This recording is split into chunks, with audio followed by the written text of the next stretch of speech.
Hello students, मैं शिल्पा गोयल स्वागत करती हूँ आप सभी का मेरे यूट्यूब चैनल में maths by Shilpa again. And ये मेरा चैनल मैंने शुरू किया हुआ है सिर्फ और सिर्फ मैथ्स की वीडियोस को लेकर, जिसमें मैं 9th से लेकर 12th के मैथ्स के कॉन्सेप्ट को कवर कर रही हूँ। और आप जाकर चैनल पे विजिट कर सकते हैं अलग अलग वीडियोज़ के लिए। मैंने इन्वर्स, 3D और रिलेशन फंक्शन की वीडियोज़ अपलोड कर दी हैं। You can visit to the playlist to take all of the videos. And today I am going to start chapter 2, that is inverse trigonometric function. बहुत ही खास ये पूरा लेक्चर होने वाला है, तो आप वीडियो के आखिर तक बने रहिएगा। शुरू करते हैं लेक्चर को, डोमेन एंड रेंज। ओके, तो चलिए सबसे पहली बात हम करेंगे यहाँ पर कि डोमेन एंड रेंज होता क्या है, इन्वर्स ट्रिग्नोमेट्रिक फंक्शन होता क्या है। तो शुरू से शुरू करेंगे और काफ़ी इंपॉर्टेंट हम क्वेश्चंस को भी इसमें कवर करते हुए चलेंगे, ताकि कुछ भी प्रॉब्लम ना आए आप लोगों को। तो चलिए शुरू करते हैं वीडियो को, और वीडियो के आखिर तक ज़रूर बनिए रहेगा, और वीडियो पर कमेंट ज़रूर करना कि आपको ये वीडियो कैसी लगी। तो चलिए शुरू करते हैं डोमेन एंड रेंज। तो सबसे पहली बात, आपको पता है कि हमारे पास कितने ट्रिग्नोमेट्रिक फंक्शन होते हैं। हमारे पास 6 ट्रिग्नोमेट्रिक फंक्शंस यहाँ पर होते हैं, 6 ट्रिग्नोमेट्रिक फंक्शंस होते हैं। जैसा कि आप जानते हैं कि sine x, cos x, tan x, cot x, sec x and cosec x, ये हमारे पास 6 ट्रिग्नोमेट्रिक फंक्शंस होते हैं। अब इन्वर्स की बात हो रही है तो हमें उल्टा लेना पड़ेगा। जैसे सपोज करिए हमने एक छोटा सा एग्जांपल ले लिया 2 का। ओके, 2 का अगर हमने लिया, इन्वर्स का मतलब क्या होता है कि हमें उल्टा निकालना है, 1/2 निकालना है। तो देखिए, अगर हमें 1/2 निकालना है तो 2 की पावर 1 है, तो ऊपर जाकर कितनी हो जाएगी, 2 की पावर -1। तो कभी भी इन्वर्स हमें निकालना है तो हम क्या लिखेंगे, पावर -1 लिखेंगे। और जितनी भी ट्रिग्नोमेट्रिक फंक्शंस होते हैं, जैसे मैं अगर आपको लिख कर बताऊँ, साइन की पावर 2 यहाँ लगानी है तो पावर यहाँ पर लगाई जाती है। ओके, तो पावर -1 भी यहीं पर लगाई जाएगी। ओके, तो चलिए मैं आपको नोटेशन बताती हूँ कि इन्वर्स फंक्शंस को डिनोट कैसे करना है। आपको डिनोट करना है उसको साइन की पावर -1, कॉस की पावर -1, टेन की पावर -1, कॉट की पावर -1, सेक की पावर -1, ऐसे ही कोसेक -1। लेकिन आप इसे पढ़ेंगे कैसे, साइन इन्वर्स एक्स। कैसे पढ़ना है इसको, साइन इन्वर्स एक्स। आपको साइन की पावर -1 एक्स नहीं पढ़ना, आपको पढ़ना है साइन इन्वर्स एक्स। तो देखिए, डोमेन क्या होता है, अगर मैं आपको डोमेन मतलब समझाऊँ, तो domain are those values which we can put. Okay, जैसे हमारे पास हमने लेट कर लिया f of x is equal to sine inverse x. Okay, तो जो एक्स की वैल्यूज़ होंगी, जो एक्स हम पुट कर सकते हैं, उन्हें हम डोमेन कहते हैं। ओके, जो हम वैल्यू पुट कर सकते हैं उन्हें हम डोमेन कहते हैं, और जो वैल्यूज़ निकल कर आती हैं फंक्शन की, वो हमारी रेंज होती है। अगर आपने फंक्शन चैप्टर समझा हो, और अगर फंक्शन में आपको प्रॉब्लम है, तो मैंने 11th और 12th का अपलोड कर दिया है चैनल पर। आप वहाँ जाकर चेक कर सकते हैं, ले सकते हैं कॉन्सेप्ट को, ताकि आपको और अच्छे से क्लियर हो जाएगा कि डोमेन एक्चुअल में होता क्या है, रेंज एक्चुअल में होती क्या है। ओके, तो डोमेन क्या होता है, domain are those values of x which we can put in a function, and range are those values which comes out. Okay, जो निकल कर आती हैं। तो डोमेन एक्स की वैल्यूज़ को डोमेन कहते हैं, एंड रेंज हमारे पास एफ एक्स होता है। जो फंक्शन की वैल्यू निकल कर आती है उन्हें हम क्या कहते हैं, रेंज कहते हैं। अब जैसे अगर सपोज़ करो मैं एग्जांपल लेकर चलूँ कि पहले हमने नॉर्मली आपने क्या पढ़ा हुआ है कि जैसे साइन एक्स हो गया। ओके, ये साइन एक्स हो गया। अब यहाँ पर हम साइन के साथ तो हम एंगल डाल सकते हैं ना, 60 डिग्री। तो ट्रिग्नोमेट्रिक फंक्शन जो अगर हम नॉर्मल लेते हैं, तो उसमें जो ये 60 डिग्री है, हमने वैल्यू पुट की है ना, तो 60 डिग्री आपका डोमेन हो गया। ओके, और जो हमारे पास साइन 60 की वैल्यू कितनी निकल कर आई, √3/2। तो जो वैल्यू निकल कर आई वो हमारी रेंज होगी। तो जिसे हम पुट कर सकते हैं वो हमारा डोमेन होता है, जो वैल्यू निकल कर आती है वो हमारी रेंज होती है। अब इसमें क्या होगा, अब इसमें उल्टा हो जाएगा। अब इसमें क्या है, हमारे पास साइन इनवर्स एक्स में हम एक्स की वैल्यू जो है पुट कर सकते हैं। तो यहाँ पर तो हम एंगल पुट कर रहे थे, तो 60 डिग्री हमारा डोमेन था। ओके, लेकिन यहाँ पर हम क्या होगा, उल्टा होगा। हम वैल्यूज़ डाल सकते हैं, तो वैल्यूज़ हमारी डोमेन होती है, और जो निकल कर आएगा वो एंगल होगा। तो उल्टा होता है इन्वर्स में। भाई, यहाँ पर एंगल डोमेन होता है और वैल्यू जो है रेंज होती है, लेकिन उसमें एंगल जो है रेंज बन जाएगा, और जो वैल्यू होगी वो डोमेन बन जाएगी। तो हमारे पास ट्रिग्नोमेट्रिक जो डोमेन और रेंज की जो टेबल होती है वो कैसे बनती है, तो चलिए हम देखते हैं, उसको समझते हैं। तो हमने एक टेबल ले लिया है यहाँ पर डोमेन एंड रेंज की, table of domain and range, table of domain and range. तो सबसे पहले हमने यहाँ पर ले लिया कि यहाँ पर हम लिखेंगे, जो टेबल हम बना रहे हैं उसमें इन्वर्स फंक्शंस।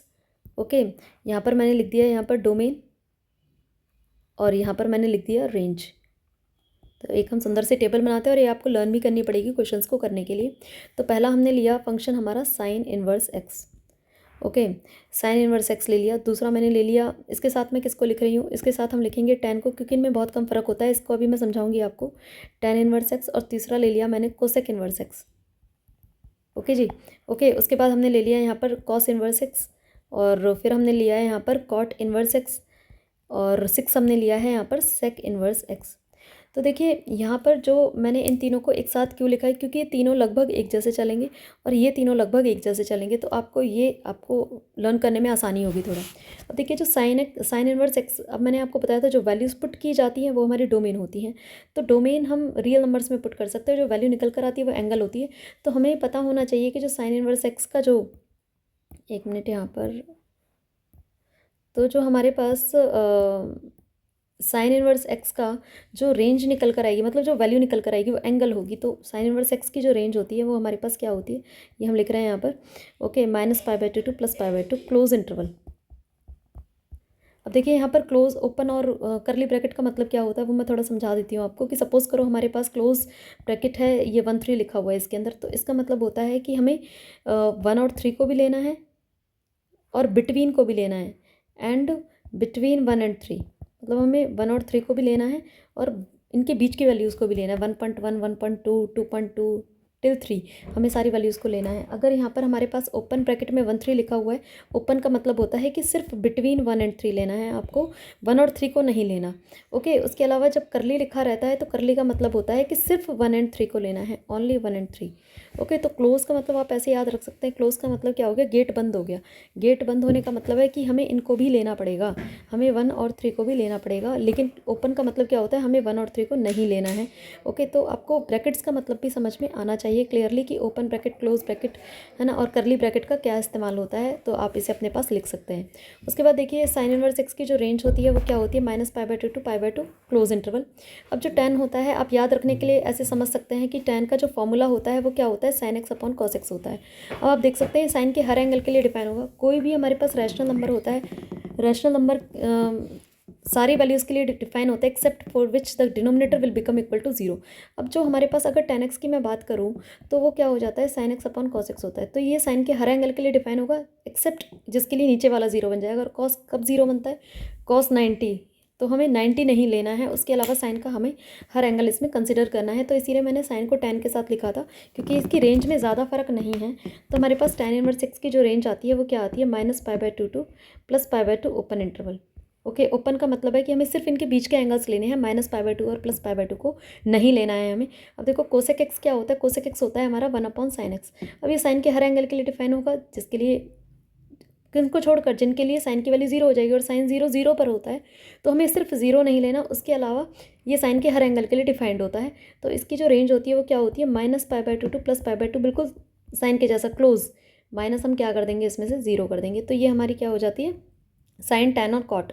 कोसेक, साइन में क्लोज इंटरवल होता है, टैन में जो है ओपन हो जाता है, और कोसेक में क्या हो जाता है, 0 हटा देते हैं, बिल्कुल साइन के जैसा होता है। उसके बाद कॉस की जो रेंज होती है, इसी तरीके से हम इनको भी याद रख सकते हैं। कॉस की जो रेंज होती है वो क्या होती है हमारे पास, 0 to π क्लोज इंटरवल होती है।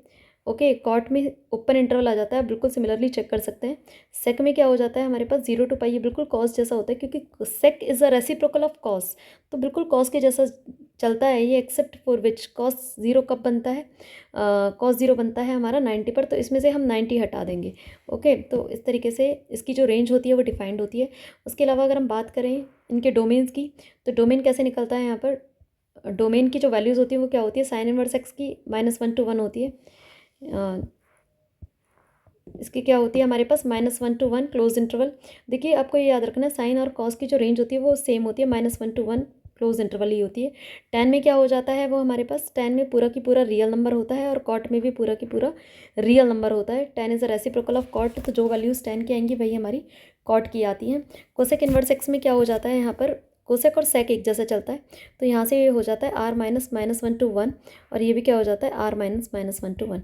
तो इसमें साइन कॉस के जैसा होता है डोमेन, साइन इनवर्स एक्स का मतलब कॉस इनवर्स एक्स के जैसा होता है, -1 to 1 क्लोज इंटरवल। टैन का कॉट के जैसा, कॉट इनवर्स के जैसा होता है रियल नंबर, कोसेक इनवर्स का सेक इनवर्स के जैसा होगा, that is r -1 to 1 open interval.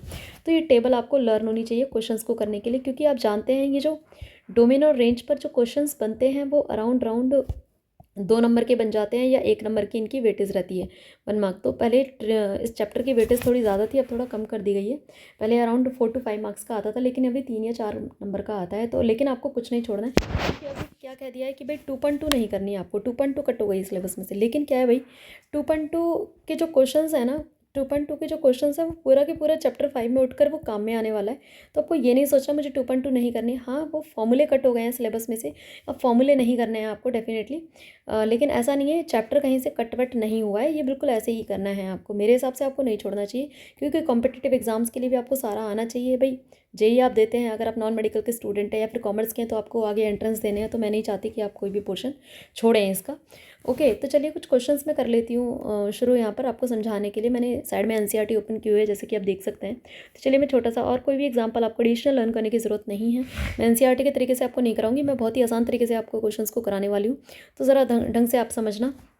कोई भी क्वेरी आए कमेंट सेक्शन में आप मुझे ज़रूर बताना कि भाई हमें यहाँ समझ में नहीं आया, दोबारा बता दीजिए। तो मैं डेफिनेटली कमेंट का रिप्लाई करने की पूरी कोशिश करूँगी। तो देखिए एग्जाम्पल हमने लिया यहाँ पर, जैसे हमने ले लिया साइन इनवर्स, क्वेश्चन ले लिया साइन इनवर्स 1/2। हमें प्रिंसिपल वैल्यू बतानी है, find how the question will come, find principal value, है ना। प्रिंसिपल वैल्यू निकालनी है इसकी।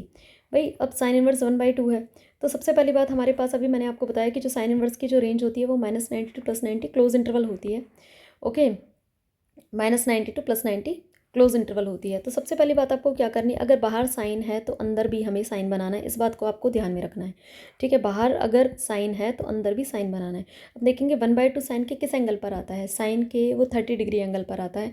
और आपको एंगल को कभी भी डिग्री में इसमें नहीं लिखना है, 30 डिग्री आप इस टाइप से मत लिखना है इसमें। ठीक है, आप क्या लिखना है इसमें, sin π/6 इस टाइप से आप लिखेंगे। ओके, रेडियंस में लिखना है आपको एंगल को, मतलब 30 डिग्री 60 डिग्री ऐसे नहीं लिखना है। अब अगर बाहर साइन है अंदर साइन है, तो हम इनको क्या करते हैं भाई, देखो सपोज करो 1/2 है, अंदर 2 है, तो काट तो सकते हैं, लेकिन ट्रिग्नोमेट्रिक फंक्शन को हमें काट के नहीं दिखाना है। फिर हम चेक करेंगे कि ये जो एंगल है क्या ये साइन की रेंज के अंदर है या नहीं है। अब देखो जो साइन की रेंज थी वो हमारी क्या थी, -π/2 to +π/2 क्लोज इंटरवल ये थी। इसके अंदर 30 कहीं आ जाएगा तो डेफिनेटली ये रेंज के अंदर लाई कर रहा है, तो इसलिए हम इसको बाहर निकाल सकते हैं। तो π/6 आंसर हो जाता है। तो इस टाइप से क्वेश्चन को करना होता है। उसके बाद चलिए एक क्वेश्चन और ले लेते हैं साइन का ही। एग्जाम्पल 2 जैसे मैंने ले लिया साइन इनवर्स -1/2 मैंने ले लिया। अब मुझे ये तो पता है कि बाहर साइन है तो अंदर भी साइन बनाना है, तो माइनस का अभी पहले काम नहीं करते हैं हम, माइनस को एज इट इज़ रखना है। साइन π/6 पर होगा, साइन 30 हमारा 1/2 होता है। और इसके लिए आपको कुछ फॉर्मूलेज मैं बता रही हूँ कि क्या यूज़ में आते हैं। साइन -θ किसके इक्वल होता है, हमारा -sin θ होता है। बस कॉस और सेक में ऐसा होता है कि अगर कॉस का आता है हमारे पास cos -θ तो प्लस cos θ होता है, और सेक -θ मतलब उसमें माइनस खत्म हो जाता है। अदरवाइज बाकी सारे ट्रिग्नोमेट्रिक फंक्शन में माइनस बाहर निकल कर आता ही आता है। ओके, तो आपको लेकिन ये देखना है कि भाई मुझे इस माइनस को हटाना पड़ेगा या नहीं। पहली बात, एंगल को निकालने के लिए ढंग से सुनना। अब आप एंगल को निकालने के लिए इन दोनों के बीच में कोई भी साइन प्रेजेंट नहीं होना चाहिए। अगर प्रेजेंट है तो हमें उसको रिमूव करना ही पड़ेगा। ओके, फिर हम ये चेक करेंगे कि साइन की जो रेंज होती है उसमें माइनस आ जाता है या नहीं आ जाता। डेफिनेटली आ जाता है। आपको पता भी है कि साइन की जो रेंज होती है वो -90 to +90 क्लोज इंटरवल होती है, जिसमें कि एंगल नेगेटिव भी आ सकते हैं।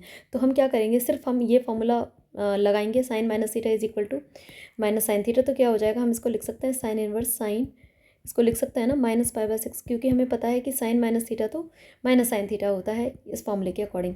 तुमने देखा कि अब भाई इन दोनों के बीच में कोई साइन नहीं है, -30 -90 to +90 के बीच में आ रहा है, तो -π/6 को हमने बाहर ले लिया। ये हमारा आंसर हो गया।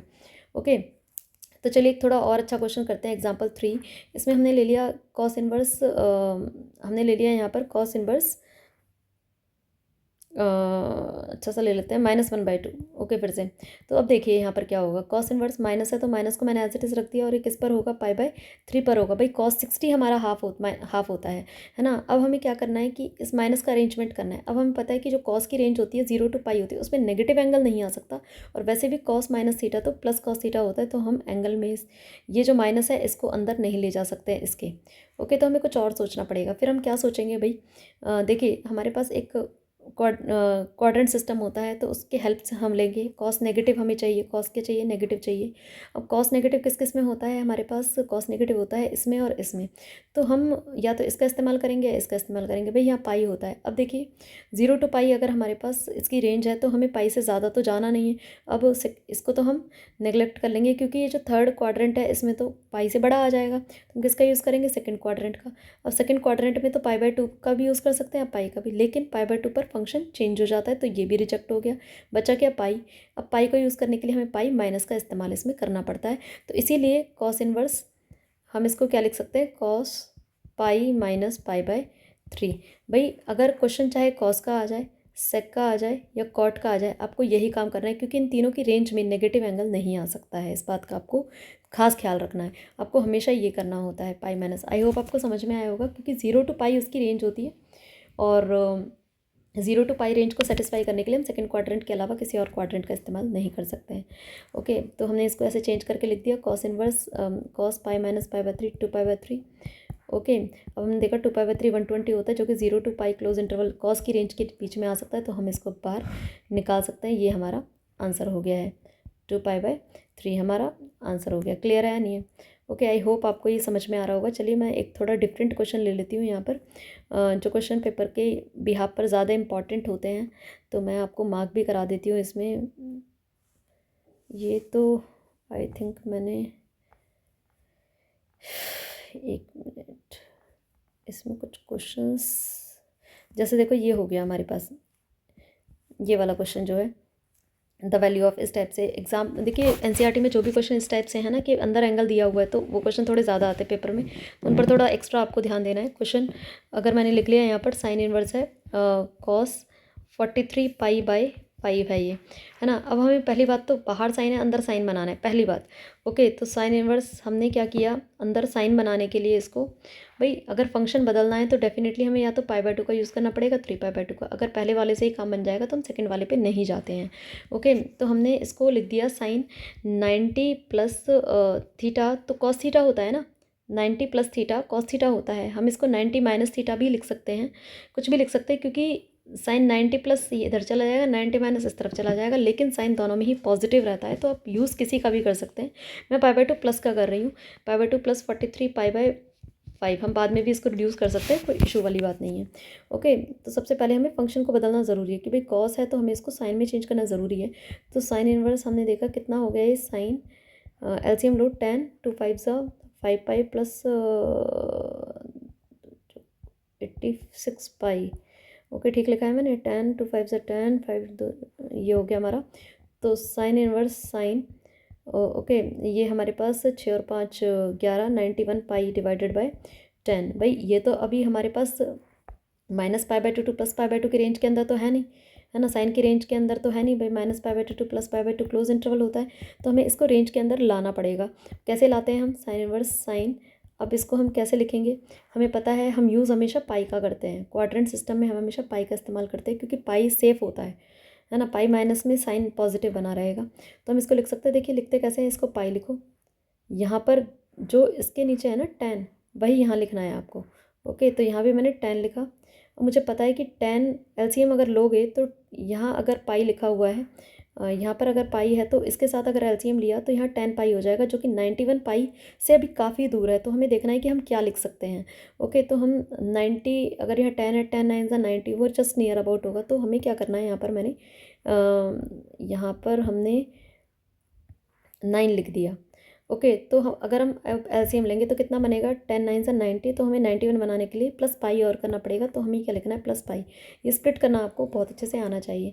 अब देखो अगर ये इवन ऑड मल्टीपल होते हैं तो क्वाड्रेंट सिस्टम में वो पाई की तरह काम करते हैं, अगर इवन मल्टीपल होते पाई के तो वो 2 पाई की तरह काम करते हैं।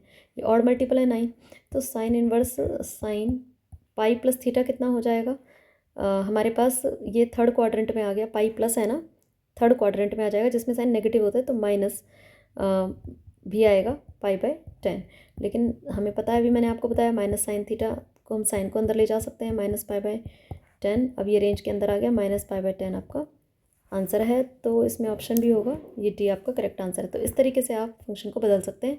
इस टाइप के क्वेश्चन ज़्यादा आते हैं पेपर में, बिल्कुल डायरेक्ट क्वेश्चन को कम पूछते हैं वो। ओके, तो यहाँ पर मैं एक क्वेश्चन और लेना चाह रही थी, अगर मिल जाता तो। यस, जैसे देखो मेरे पास ये एग्जांपल नंबर 32 है, मैं इस टाइप का क्वेश्चन लेना चाह रही थी। तो यहाँ पर आपको डोमेन निकालना सीखना है भाई, है ना। यहाँ पर आपको क्या सीखना है, डोमेन, डोमेन ऑफ फंक्शन। तो डोमेन मैंने आपको ऊपर बताया था कि साइन इन्वर्स का कितना होता है, कॉस इन्वर्स का कितना होता है। क्वेश्चन कैसे आते हैं, the domain of the function y is equal to sine inverse minus x square, ये क्वेश्चन है हमारे पास। डोमेन बताना है, तो डोमेन आर दोज वैल्यूज़ जो हम यहाँ पुट कर सकते हैं एक्स की, है ना, वही तो होती हैं। अब हमारे पास ये जो वैल्यू है यहाँ पर माइनस एक्स स्क्वायर, वो डोमेन के अंदर आनी चाहिए। तो एक्स की क्या वैल्यू हम पुट कर सकते हैं, वो हमारा डोमेन होता है। तो हमारे पास जो साइन इनवर्स का जो डोमेन था वो क्या था, -1 to 1। तो अकॉर्डिंग टू द डेफिनेशन जो अंदर हमारे पास है वो क्या होना चाहिए, minus x square should lie in between of -1 to +1। Okay, तो हमें एक्स की वैल्यू निकालनी है, तो हमें यहाँ माइनस हटाना पड़ेगा। माइनस हटाने के लिए हमने माइनस लगा दिया था सारी तरफ, तो फिर से ये क्या बन जाएगा, -1 to 1 बन जाएगा। ओके, फिर से ये क्या बन गया हमारे पास, -1 to 1। लेकिन हमें ये पता होना चाहिए जो स्क्वायर टर्म होती है वो कभी भी नेगेटिव नहीं हो सकती है। ओके, तो जो स्क्वायर टर्म है वो नेगेटिव नहीं हो सकती है, तो ये एक्स स्क्वायर ऐसे तो बन नहीं सकता। तो हमें क्या करना पड़ेगा, एक्स स्क्वायर जो है लाई कर जाएगा 0 to 1, है ना। क्योंकि हमारे पास, सॉरी, ये जो नंबर लाइन अगर आपने बनाई है ना, स्क्वायर की वैल्यू 0 लिख दिया, 1 लिख दिया, -1 लिख दिया, तो -1 to 1 नहीं आ सकता ना। जो 0 to 1 आएंगी भाई -1 to 0 वैल्यूज़ निकल कर आएंगी, तो 0 to 1 लिख सकते हैं हम यहाँ पर। तो ये जब कंडीशन होती है तो इसका मतलब क्या है कि एक्स जो है -1 to 1 लाई कर रहा है। ये आपने शायद पढ़ा भी हो 11th क्लास में, कि अगर एक्स -a to a लाई करता है तो x square 0 to a square हो जाता है। ये प्रॉपर्टी होती है।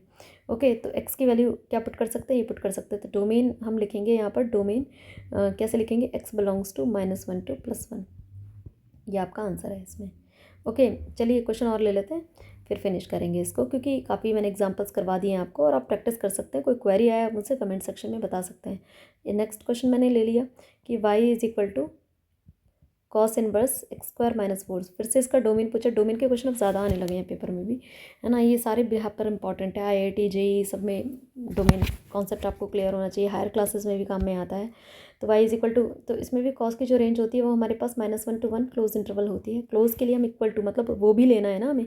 तो एक्स स्क्वायर -4 की जो वैल्यू होती है होगी वो -1 to +1 लाई करनी चाहिए, है ना। हमें -4 हटाना है तो हमें क्या करना पड़ेगा, +4 +4 +4, ताकि एक्स को अकेला चाहिए ना हमें। तो यहाँ से कितना बन गया 3, और यहाँ से कितना बन गया एक्स स्क्वायर, और यहाँ से कितना बन गया 5।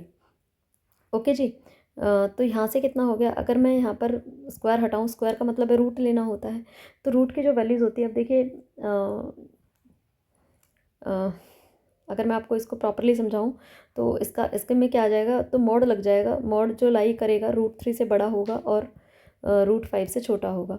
ओके, तो इसकी जब ये कंडीशन होती है ना, तो आपने लीनियर इनइक्वालिटी अगर 11th क्लास में पढ़ा हो तो वहाँ से हमें पता चलता है कि एक्स बिलोंग करेगा -√5 to -√3 यूनियन √3 to √5। तो इस टाइप से अगर आपको ये समझना है प्रॉपरली, तो अगर मैं आपको ये समझाऊँ एक्स स्क्वायर कैसे निकला भाई, तो अगर आपको समझना है तो बताइए, मैं थोड़ा सा एक्सप्लेन कर देती हूँ। चलो, बच्चों को क्वेरी ना रहे माइंड में। तो अगर हमारे, इसका मतलब क्या है, इसका मतलब ये है कि एक्स स्क्वायर जो है 3 से बड़ा है और एक्स स्क्वायर जो है 5 से छोटा है। ओके, अगर हमने स्क्वायर की वैल्यू निकालते हैं तो प्लस माइनस में वो चेंज हो जाती है। इसका मतलब क्या हो गया कि कभी भी स्क्वायर को हटाते हैं ना, वहाँ रूट लगाते हैं तो प्लस माइनस आता है ना, +- √3 आता है। तो इसका मतलब क्या हो गया, -√3 से तो ये इस टाइप से हो गया एक्स, और ये +√3, साइन बिल्कुल वही रहेगा, ग्रेटर देन और इक्वल टू था तो वही रहेगा। ओके, इसका मतलब क्या हो गया, इसका मतलब हो गया कि -√5 to +√5, इसका मतलब ये हो गया। ओके जी, तो अगर हम इसको नंबर लाइन पे ड्रॉ करें तो ऐसे आएगा ये, -√5 और √3 में से कौन सा बड़ा होगा, -√5 इस तरफ आएगा, -√3 यहाँ आएगा, √3 ये आएगा, √5 ये आएगा। तो गोले को भर देंगे क्योंकि वो हमें लेना है। -√3 to ये है, और ये है हमारे पास। तो वैल्यू क्या निकल कर आई, ये और ये, इस टाइप से। ओके, तो ये ऐसे आंसर बनता है ये। आई होप आपको क्लियर हो गया होगा, और कोई भी क्वेरी आए तो कमेंट सेक्शन में मुझे ज़रूर बताएं। वीडियो में आखिर बनने तक बहुत बहुत धन्यवाद, और नेक्स्ट वीडियो इसकी मैं शुरू करूँगी इन्वर्स ट्रिग्नोमेट्रिक फंक्शन की। तब तक आप जुड़े रहिए मेरे साथ। सब्सक्राइब नहीं किया है चैनल को तो सब्सक्राइब ज़रूर कर देना, लाइक का बटन दबा देना अगर आपको वीडियो पसंद आई है, शेयर कीजिए दोस्तों को ज़्यादा से ज़्यादा, ताकि उनके भी माइंड में डोमेन और रेंज को लेकर कोई भी क्वेरी ना रहे। तो बाय बाय।